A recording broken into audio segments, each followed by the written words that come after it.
Welcome back. My name is Jordan Draper, and this week's podcast is about the Black movement centers during the civil rights movements. An example of a movement center is a church. A church is defined as a particular Christian organization, typically one with its own clergy, buildings, and a distinctive doctrine. The churches were imperative to the growth of the Black communities as well as the growth of America. Movement centers were the fundamental foundation for success during the social movement. The primal movement centers were Black churches. Churches made the Black social movement possible because they provided resources that other centers could not. One of the most important resources that churches provided to civil rights activists was the element of Mass. The March of Washington in 1963 was able to express their 6 goals: civil rights laws, federal works programs, full employment, decent housing, rights to vote, and integrated education because their numbers brought attention to their cause. Urban churches were better financed, more numerous, and contained more members than those of rural churches. The urban church developed into a more efficient organization than that of the rural churches as well.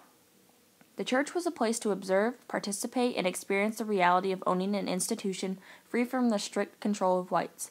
They provided a warm and friendly environment where Blacks could temporarily be at peace with others just like them. It gave them a strong sense of security and togetherness. Although it was very difficult to contain their emotions against the white community, the churches gave citizens stability in their lives. Black population rose steadily in the mid-1900s during the Great Migration, and this was only possible because of the strong support from their churches. The Black church filled a large part of the institutional void by providing direction for the diverse activities of an oppressed group. Churches contained several internal groups that were assigned to upkeep the place and organize movement events. In March of 1968, after the King assassination, riots broke out in Chicago, Baltimore, and D.C. The lack of coordination between social movement groups destroyed the Black businesses.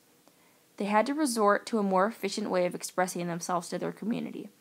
That is where the Black churches came in. On February 1, 1960, 4 students by the names of Azell A. Blair, David Richmond, Joseph McNeil, and Franklin McCain sat at a segregated counter at Woolsworth in Greensboro, North Carolina. They kindly asked for service, dressed in very proper attire with a kind attitude. They were refused service, although they approached everyone in a more polite manner than they were given. The college boys kept their cool because they knew that they had support from the entire Black community.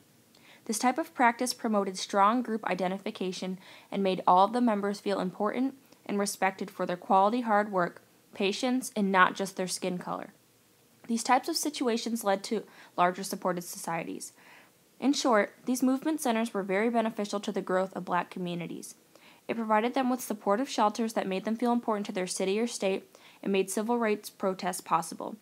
Just look at Martin Luther King Jr. Without the financial and moral support from his church, half of the things he wished to accomplish wouldn't have happened. All right, that concludes this week's podcast. Thanks for tuning in, and I'll see you next week with my segment, Poverty, the Harsh Reality for Millions of Americans. Thank you.